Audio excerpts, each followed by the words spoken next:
Então, olá a todos, todos podem me ouvir? Sim. Sim. Sim. Ok, muito bem.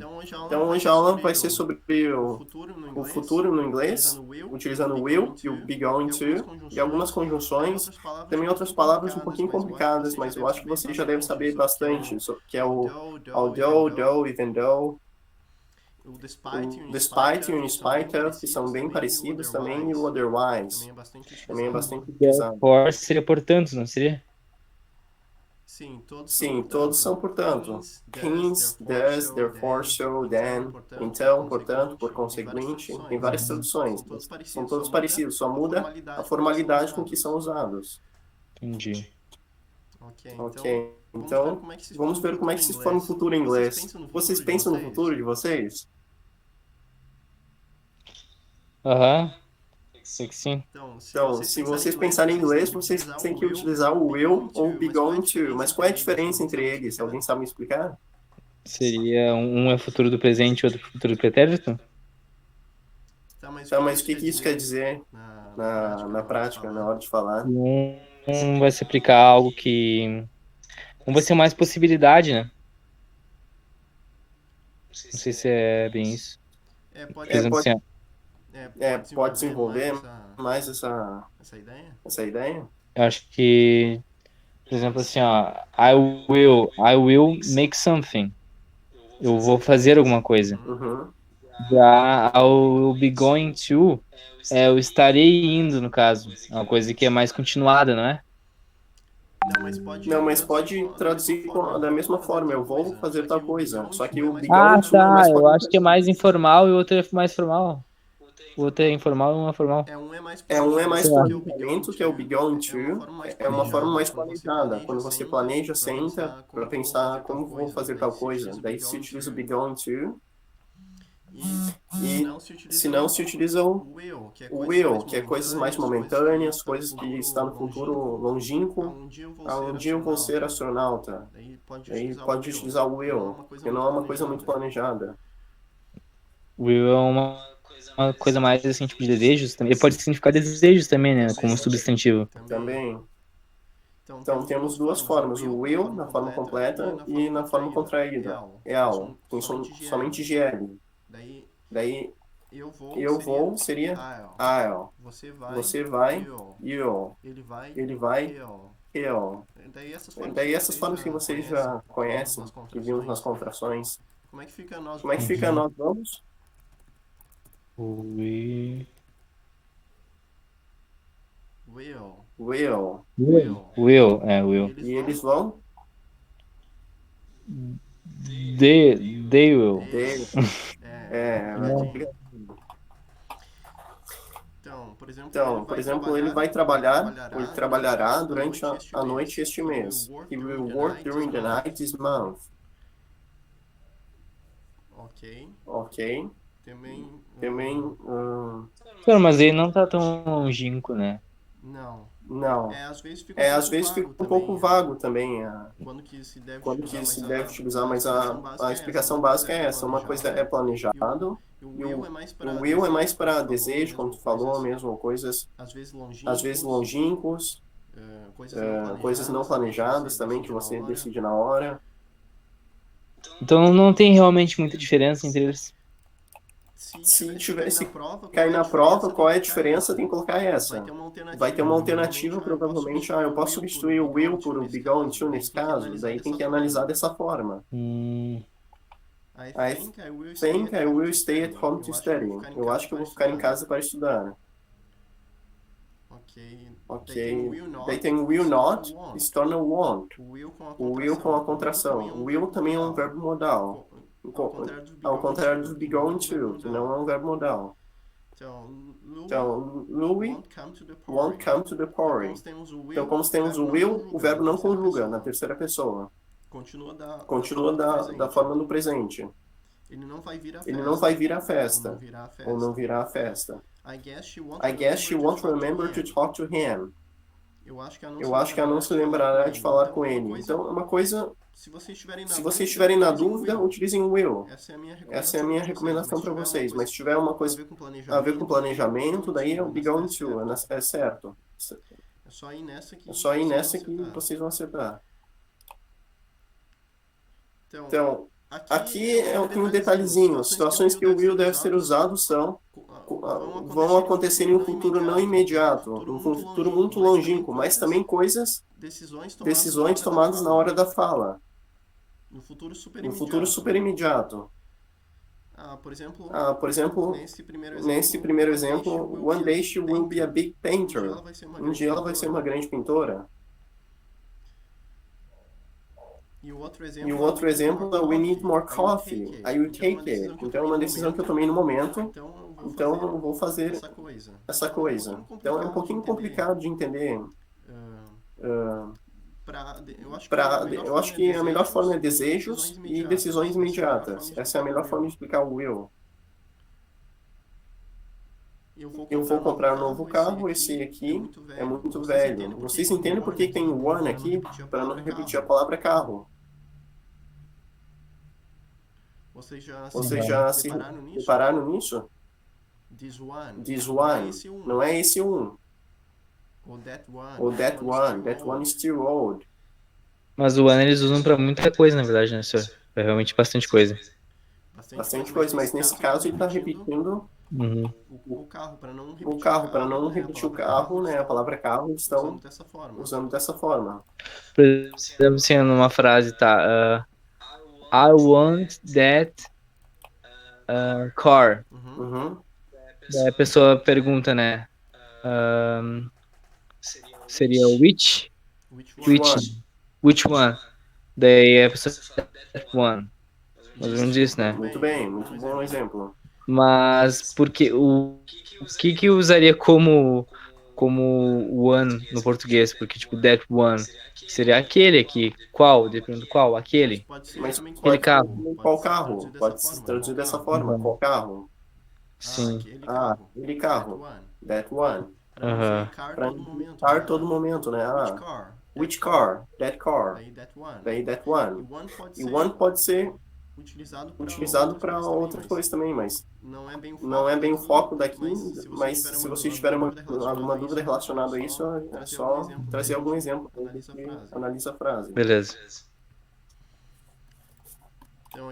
Então, aquilo que será consumado no futuro, por exemplo, tem uma ideia vaga de que eu vou para o Brasil, ou de que a economia brasileira vai ficar melhor no próximo ano. Então, é uma ideia que está no futuro, bastante longínquo. Tá difícil. I think it won't. Yeah. Till 2030. Till 2040. 2021? No, 2028. Ok. Daí você tem que utilizar o be going to ou will nesse caso? Will. Will, muito bem. Planejado, né? Oi? Porque é mais planejado, né? Porque não é planejado, exatamente. Futuro muito longínquo.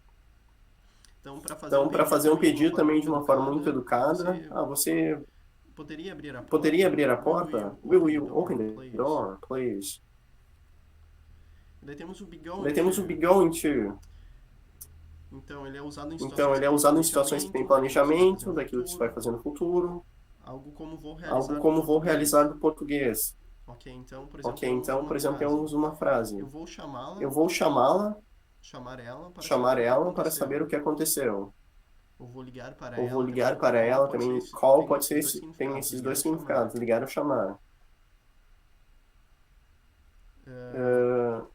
Paul is going to see the doctor on Friday. Paul vai ver o médico na sexta. Acho que ficou um pouco confuso, né, com essas frases, porque vou ver se consigo clarear um pouco a ideia. Então, o contrário é o not. He isn't going, né? Daí nega o verbo to be. Deixa eu ver. He isn't going to visit his mother this holiday. O que é holiday mesmo? Feriado, né? Isso, mas vocês leram ali? Sabiam já. Não, a gente já sabia. Holiday é feriado e vacation é férias, né? Isso, muito bem. E o que é rain? E o que é rain? É chuva. É chuva, né? Exatamente. Daí aqui ficou um pouco vago ainda, porque pode ser it won't rain anytime soon. Por exemplo, Ok, eu vou ver se tem um outro exemplo aqui. Se precisar fazer alguma pergunta sobre o futuro, basta fazer uma frase interrogativa comum e acrescentar o going to antes do verbo. Are you going to talk to your brother about that? Você vai falar com seu irmão sobre isso ou sobre aquilo? Is she going to be there also? Esse also aqui eu não tinha reparado antes. Ele não está certo nessa posição. Deixa eu passar essa. Seria is she also, senhor, tá certo? Is she also going? Isso. Muito bem. Então, going to, quais são as especificações de utilizá-lo, para utilizá-lo? Então, falar daquilo que você tem intenção de realizar, tem planejamento, contar planos para o futuro próximo, expressar planos para o futuro mais distante. Então, temos algumas frases. I'm going to buy a gift for her this afternoon. Eu vou comprar um presente para ela esta tarde. Então, Lucy vai ao doutor quando ela crescer.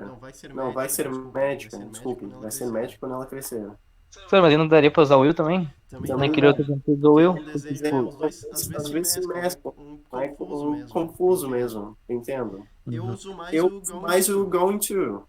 Quando eu tô em dúvida, quer dizer, tem o will.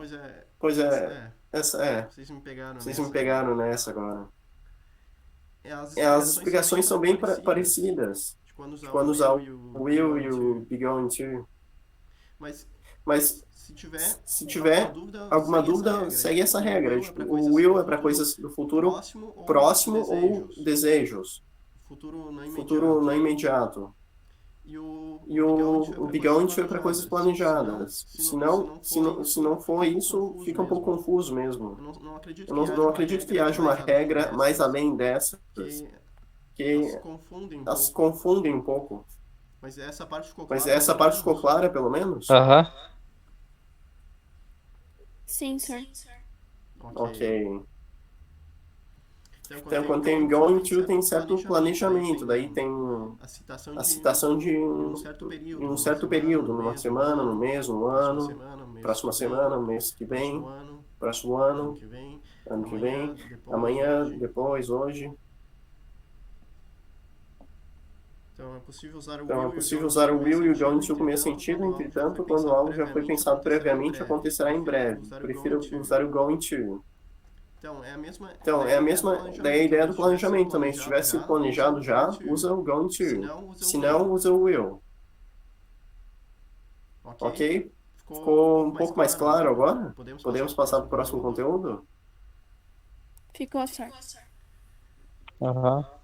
Eu vou passar exercícios para vocês do will e going to, daí talvez clarifique um pouco mais, mas é um pouco nebuloso mesmo a diferença. Então, só para resumir, se tiver o período, se tiver algum período, use o going to. Se tiver algo imediato, use o will. Se tiver um plano, se tiver um desejo, use o will. Se tiver um plano, use o be going to. Eu acho que é isso que tem que ficar. Que vocês têm que lembrar. O restante é só escutar bastante e ler bastante. Ok, daí temos essas conjunções aqui, mas para que elas servem? Só para emendar uma frase na outra. Todas têm o sentido de porém... Não, desculpe. Porém é outra. Tem o sentido de portanto, por conseguinte, logo, consequentemente, em consequência, como resultado, por isso. Então, qual é basicamente a diferença? Que eles são usados um pouco com certa formalidade, alguns, e outros não são tão formais. Por exemplo, does é considerado neutro. O therefore também é sempre quando tem uma frase inteira. Eu não posso dizer estava chovendo, portanto vou sair com com o meu casaco. Isso não é uma frase tão coloquial, por exemplo. As pessoas não falariam dessa forma no cotidiano. É o mais usado so, que tem esse mesmo sentido. Eu só conheci o Soul, sir. Mas Essas outras eu nunca vi. são super importantes, porque caem nos textos. Só o therefore conhecia como portanto, mas os outros não. O does eu já tinha ouvido falar também. Hence, Tem o tem o consequently também. Vou Escrever aqui. Consequentemente. Consequently. Acho que Acho que faltou esse daqui só. Então, temos aqui alguns planos, né? Algumas frases. Então, eles planejavam reduzir a equipe de trabalho e, por conseguinte, 10, cortar os custos. A sua mãe era italiana. Portanto, o nome, ou por esta razão o nome, Luca, eu estava me sentindo com fome. Então, eu fiz para mim mesmo um sanduíche. Eu preparei um sanduíche. Por isso, eu preparei um sanduíche. Então, o mais utilizado na fala é o so.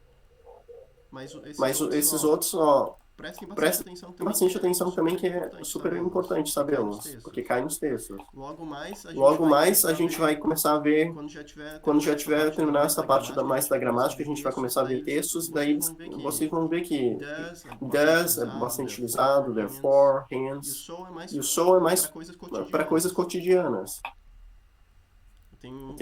Trouxe várias frases com eles. Ok, alguém pode me traduzir? Ah, que já tem um significado, né? Mas o que é o unable? O que significa unable? Inapto, né? Isso, inapto. Ou também, como é que eu posso dizer? Incapaz? Uma habilidade, able, é apto. Un é o contrário, inapto. Incapaz também, muito bem.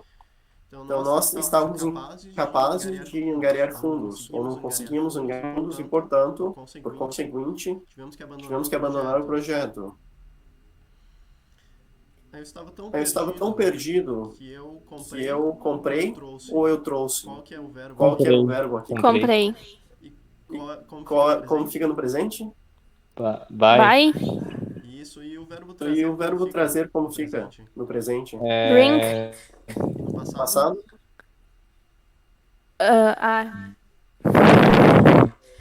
Vai, calma aí, sir. Brought. É brought? Não. Sei lá. É só colocar um R no B e Ah, do tá. O. Exatamente. E qual é a pronúncia, sir, correta? Brought? Isso. Muito bem. Bom, muito bem. Aqui temos consequently, que também tem esse mesmo sentido de quando se linka uma frase à outra.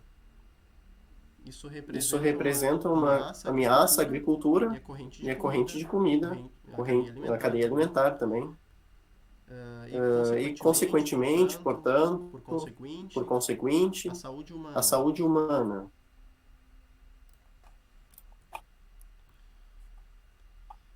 E aqui temos vários exemplos também. Deixa eu selecionar algum.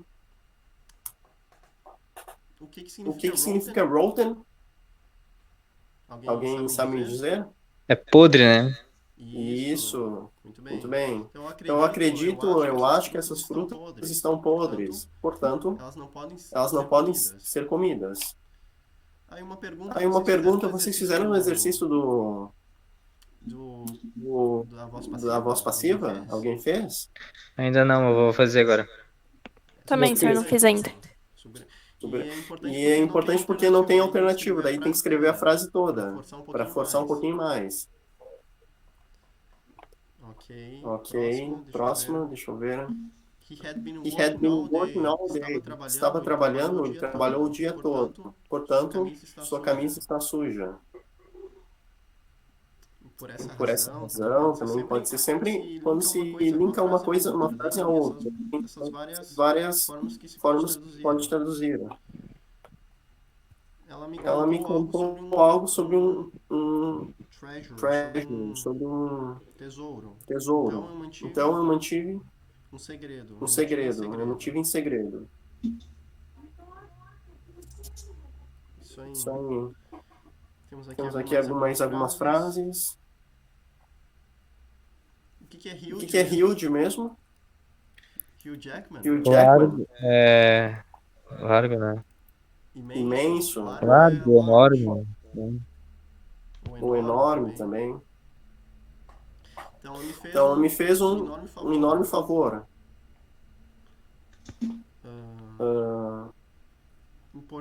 Portanto, eu devo pagar ela de volta. Preciso retribuir. Logo, preciso retribuir.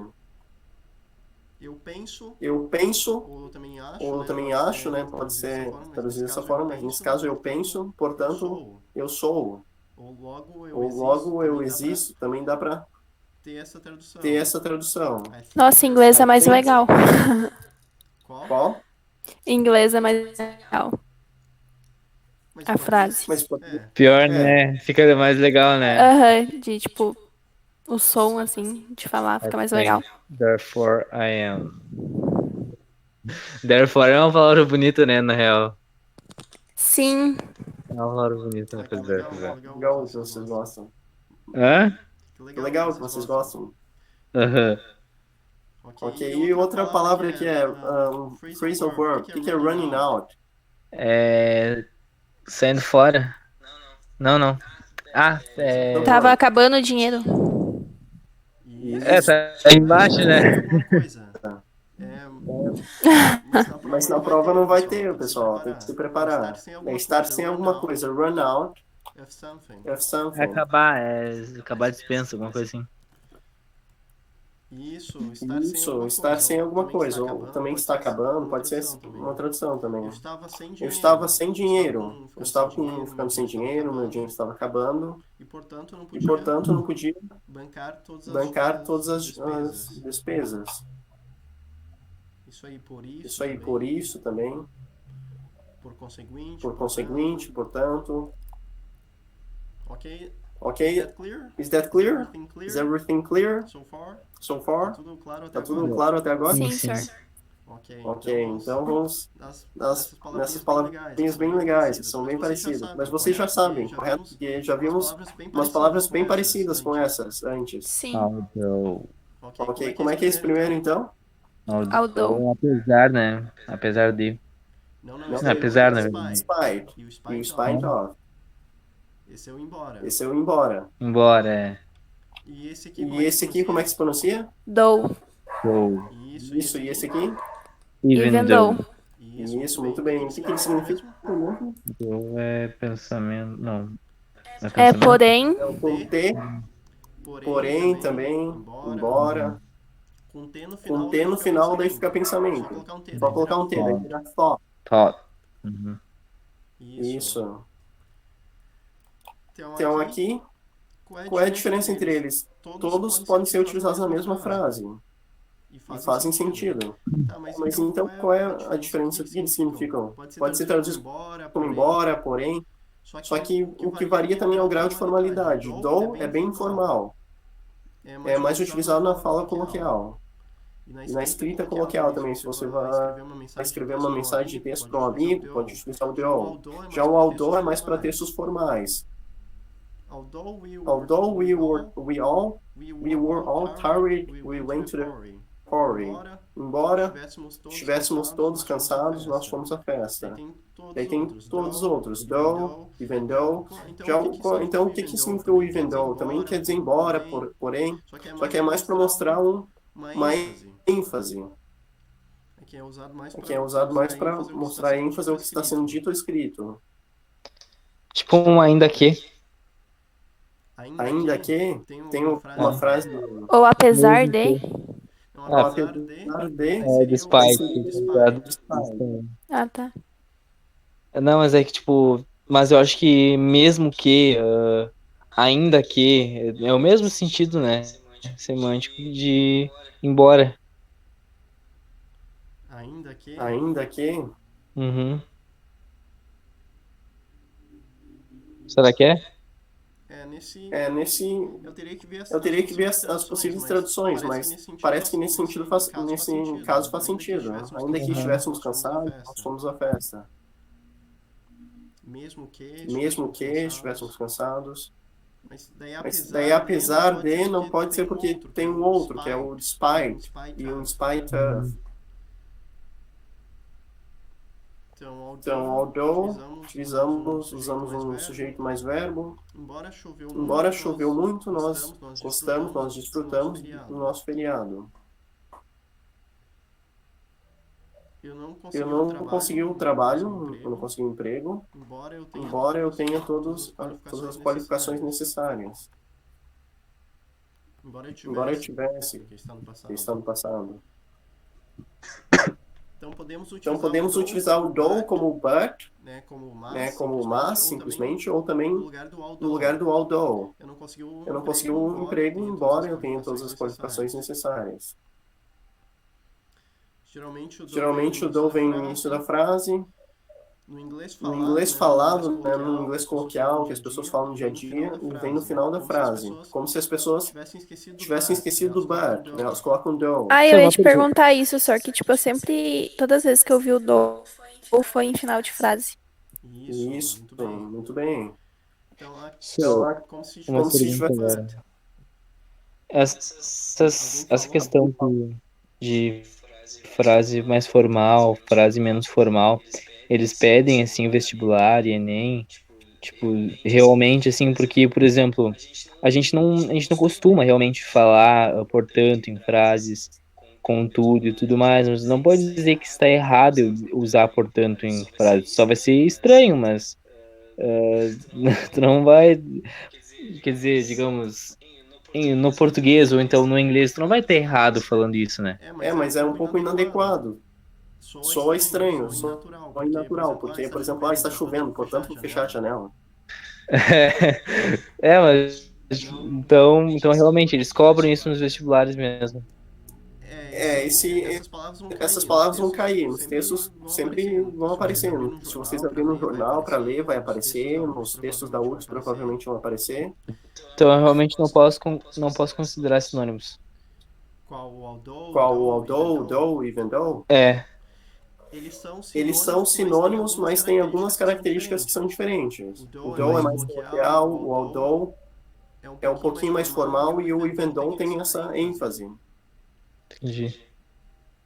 Daí tem, mas no restante eles são bem próximos. Então, no inglês falado, temos o do no final da frase, como se estivesse esquecido o but.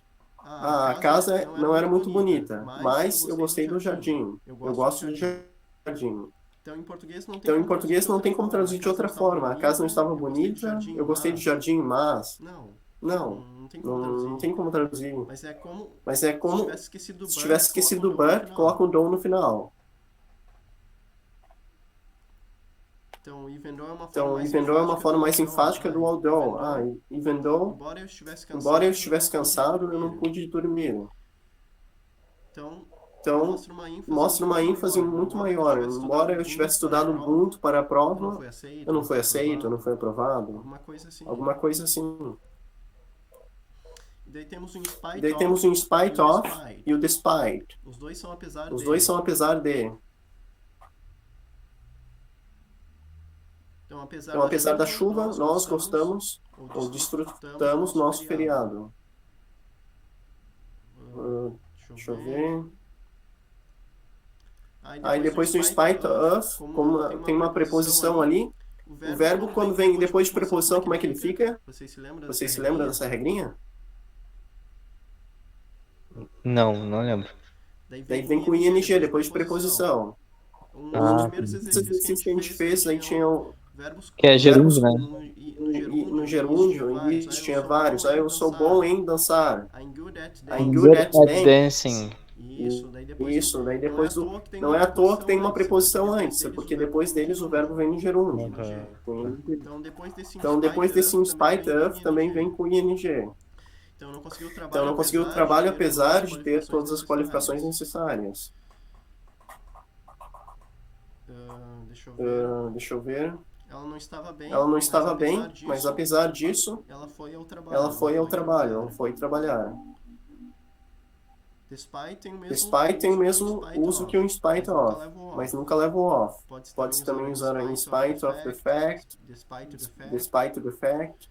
Então eu não consegui o trabalho in spite of, despite the fact that I had all the necessary qualifications.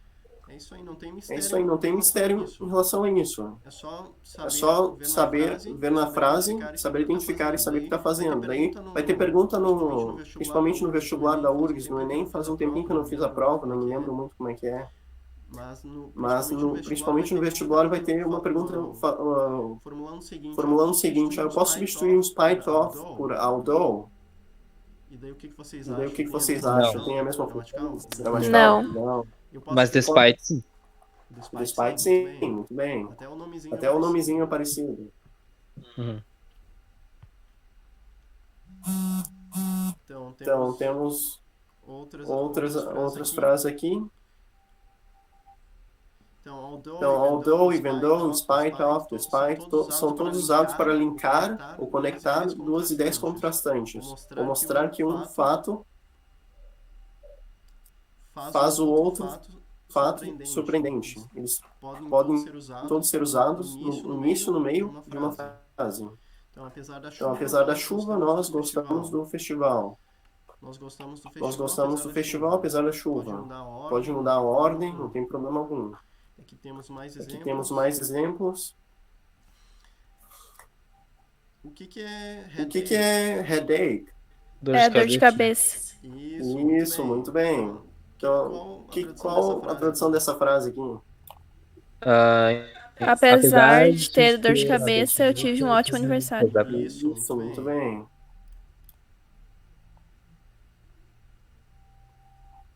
Tá, e o que é essa palavrinha aqui?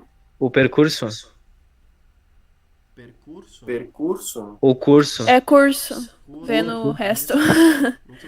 Vendo o resto. É que normalmente tem uma diferencinha, né? Parece como é que é mesmo? Parece um falso cognato, sim.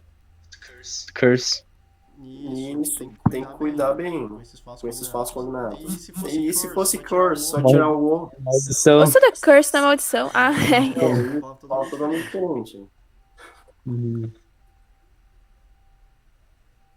Ok, o que significa each other? Deu um branco agora. Cada um entre si. Uhum. Então, como é que se traduz essa frase aqui? Embora nós vimos um ao outro todos os dias. Nós vemos um ao outro todos os dias. Não, nós vimos um ao outro todos os dias. Nós não nos conhecemos realmente. Nós nos conhecemos realmente, Exatamente. Muito bem. E essa aqui, então, even though she spoke very quietly, he understood every word. Apesar de que ela falava Baixo? bem baixinho, ela entendia cada palavra. Ela entendia? Ele entendia. Não misturou gênero. Confundi. Understood. É o passado do verbo entender. Muito bem. E tem um verbo para entender mesmo? Que é um phrasal verb? Comprehend. Não. Que é um phrasal verb. Também significa entender, captar como alguma coisa funciona, por exemplo. Alguém se lembra? Figure out. Isso, muito bem. Figure out. Ok. Então, essa mesma frase de novo, agora utilizando even though.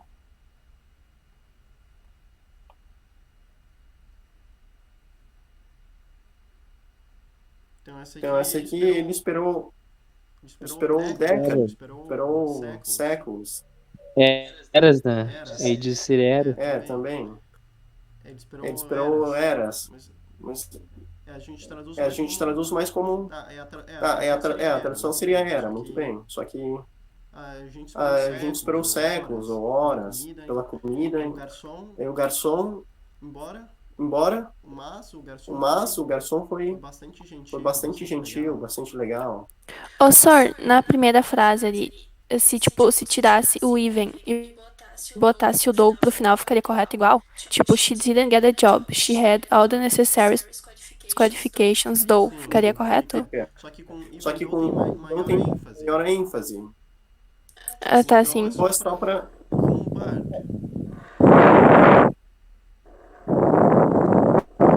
Temos agora o otherwise. O que significa o otherwise? Caso contrário. Já tinha visto? Aham. Deu pra ver. Não, mas é que tinha, eu lembro por causa de um vídeo que eu vi esse ano até, na real. Que era daquele documentário do Anonymous, tá ligado? Que o pronunciamento do Anonymous. Que ele usa a palavra otherwise como caso contrário, a gente vai explanar os dados aqui e tudo mais. Ok, mas não vamos mudar a aula de hoje.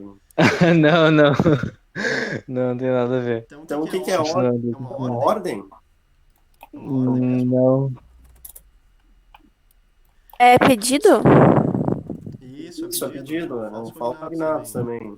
Order é pedir. Pedido. E como é que é a ordem? Como é que é a ordem mesmo? Ordem é... Machen Sie sich auf! Ja, das ist kein Bieter, das ist ein Vorstellen. Tá, quase lá, peraí. É command. Command. Ordem, comando. Comando, isso. E order é um pedido. Aham. Então, usado depois, vocês conseguem traduzir? Faz de conta que é uma prova. Faz de conta que é uma prova, então. É um título de uma questão. Como vocês traduziriam essa parte? Qual? Essa parte aqui que está explicando o que é o otherwise. Usado depois de pedido ou sugestão para mostrar o que o resultado vai ser se você não seguir aquele pedido ou sugestão. Isso, muito bem. Então, o que é esse it would mesmo? E o que significa? Seria. Isso. Seria melhor. Faltou o be. Aham. It would be better write it down, que é escrever, né? O write it down é mesmo que escrever mesmo, né? Caso contrário, eu esquecerei. Exatamente, muito bem. Call home, otherwise your parents will start to worry. Ligue pra casa. Isso. Seus pais vão começar a se preocupar. Muito bem. Isso aí. E se não, if not, or else. Diga-me o que você quer. Conte-me se você quer. Caso contrário, eu vou dar para ela. Isso, muito bem. E é isso aí, pessoal. Do you have any questions about the class? Tudo certo. Eu sugiro vocês assistirem esse aqui, que é do Beard, que é bem legal também. É Beard. É só clicar aqui, mas daí é um professor chamado Engvid, né? English Videos. É um canal no YouTube. Aí tem vários professores que explicam coisas gramaticais. Daí tem um deles que é o Eden. Ele explica de uma forma bem entretida, vale a pena. Daí fala sobre although, though. Alguém ia falar alguma coisa? Uma pergunta agora que é sobre vestibular e tudo mais, tá? Por exemplo, assim, eu queria saber se a norma culta do inglês muda tanto assim quanto do português e tal. Por exemplo, se eu pegar uma prova de 2010, tá? De 2005, pra pegar agora de inglês, sei lá, da URGS, da Unicamp, qualquer prova assim, tá? Até mesmo do Enem. Eu vou conseguir resolver ela, assim, com a norma culta de hoje? Como assim a norma culta? Porque é que digamos, as regras de inglês e português às vezes mudam, né? Tava com medo disso, por exemplo, assim, de eu treinar pelas provas e chegar assim, digamos, na prova de 2010 de inglês. Daí os conceitos que vão ter nessa prova vão ser diferentes de hoje em dia. Não, mas não muda. Eu acho que não muda de uma forma tão rápida assim. Pode fazer as provas tranquilamente. Tá? É melhor fazer as últimas provas para ver qual é a tendência que as provas estão tendo, se está caindo mais de um jeito ou de outro, mas fazer a prova sempre é uma coisa válida. Uhum. Entendi, então. Adquirir o vocabulário e ir automatizando a... É que o meu medo era o seguinte, né? Eu começar a treinar, ver o gabarito ali e ter uma coisa diferente, sabe? Por exemplo, dizer que o sentido de despite of mudou ao longo do tempo. Tipo, mudou, entendeu? Antes tinha despite of, mas agora não tem mais. Por exemplo, assim, entendeu? Não tem Que não experiência. cai mais na prova, que não cai mais nas... Que não cai mais nas provas, que está errado, mas antes estava certo. Como assim que estava errado? Que a língua mudou? Que a língua mudou, por exemplo, a ideia não tem mais acento, né? Sim, mas são pequenos detalhes. E não teve, que eu soube, não teve nenhuma reforma no inglês também nos últimos anos. Beleza, então. Então não tem por que se preocupar em sempre ver o legal. Claro, para fazer a prova pode ser, acho que dos 5 anos não tem problema. Uhum. 5 anos, 6 anos. Mas o importante sempre é vídeos no YouTube assim, de explicações gramaticais, que são vídeos novos, tem anos apenas. Sim. E é isso. Uhum. Any other questions? Valeu. Isso aí. Ok, Ok, ninguém gostaria de se manifestar? Ainda temos alguns minutos.